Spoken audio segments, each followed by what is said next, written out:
The launch of the campaign to end girl-child marriage in Nigeria brings fresh hope for the Nigerian girl child. The step, said to be in the right direction by many, subtracts from the many challenges which the girl child is faced with in Nigeria, such as domestic violence, sexual harassment, discrimination, trafficking in persons, and child slavery, amongst many others. Our next report takes a look at the staggering statistics accompanying some of these challenges. We'll try to get to that at some point, but I'm being joined on the news at 10 by A.B.U. Jonathan, the founder and chief executive of CISO, a non-government organization. I want to thank you so much indeed for coming on the news at 10. What impact do you see the coming of these 15 African countries, in Africa, of course, to change or standardize the marriage age to 18?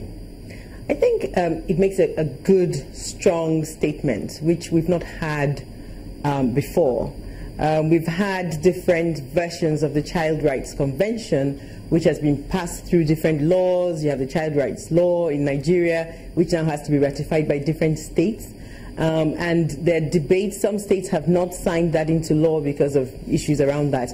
But this sort of campaign where you have 15 countries, so you're talking, for example, Niger, Eritrea, South Sudan, of course Nigeria, now launching Tanzania, which was in the news a few weeks ago about banning child marriage. The fact that they've actually come together to sign this under the auspices of the African Union, I think sends out a very strong statement. So for that statement value, I think it's quite strong. But we're looking at all these the issues that come when we're discussing the issue of the girl child. It often reflects looking at the issues of education, for example, the issues of gender equality, mortality rates, and so on. Will an increase in the marriage age of the girl child have a resultant effect that will presuppose that a girl is mature enough to go into marriage? I think, there are lots of things we've talked about. There's culture that plays into it. There's also religion as well. There are some who believe that in some religious practices it's okay to marry a child under the age of 18 or 14. I think we heard from the last report, the belief that if a girl has reached menstruation age, she should be given out in marriage in some quarters. But it goes beyond making a law. The vice president said you also need to employ moral suasion.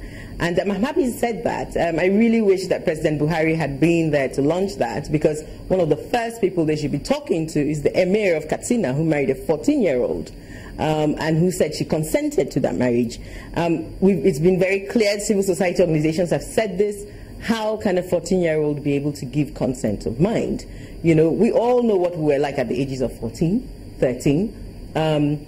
At that time, you're not really equipped to make that kind of decision. So I think an increase in the age is definitely helpful.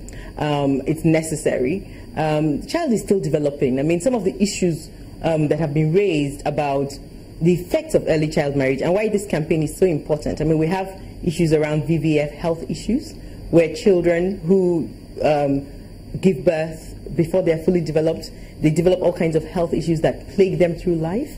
There are other challenges around things like, FGM. You have, that's female genital mutilation. Some of these are practices that sort of are encouraged in these settings. Of course, maternal mortality, infant mortality, and of course there are also the social implications.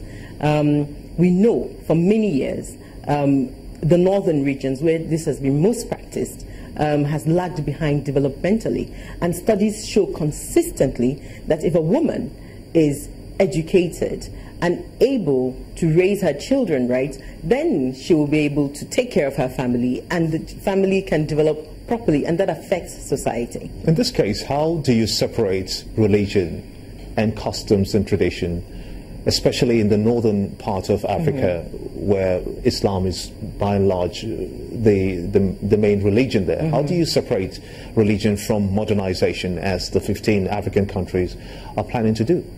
I think there's a lot of work that needs to be done on just educating people. and involving, you know, the Vice President talked about the involvement of the ministries, the agencies. They need to involve the religious bodies and the religious teachers and begin to figure out how do we educate our people on these things. I mean, we say, oh, it's a religious thing. We say it's Islam and what. I mean, for goodness sake, if you go to Dubai, where we're all flying to for holidays and whatever, they're not giving up their girl children in marriage. They're sending them to schools. You see them in the schools. So I think some of it is a function of a long-standing tradition of basically subjugating our girl children and seeing them as lesser and sometimes seeing them as commodities to be traded. I mean, I'm sorry to sound rather crude.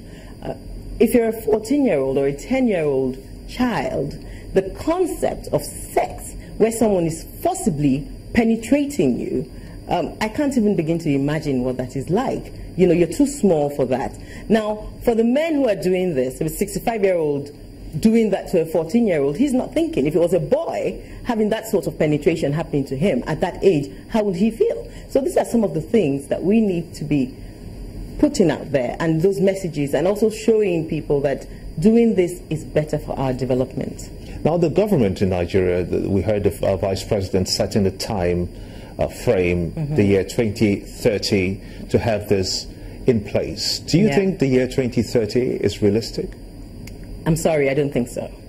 You know, we threw out these figures and we threw out these dates without necessarily putting behind the work that we want to do behind it. If you're going to do that sort of thing, you need very strong work behind the scenes. You don't just launch a campaign. Now, I don't know what groundwork has been done. I mean, we're in the field, in civil society, we're not seeing a lot of groundwork being done to sort of sensitize people about this. I mean, for example, there was a huge opportunity to pass a very strong message when this emir married this 14-year-old. And as far as we know, nobody made any strong statements from that quarter.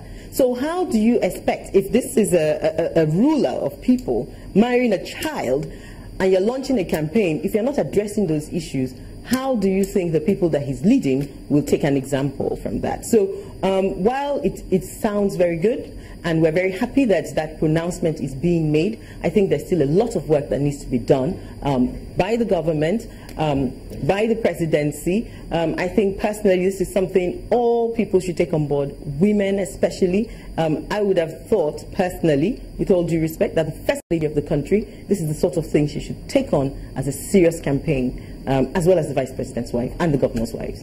What will be the biggest gain for a country like Nigeria if this goes through? Oh my goodness. I mean, I used to work with the UN many years ago, and every time we did analysis on Nigeria, we would look at the developmental statistics, and they would color code.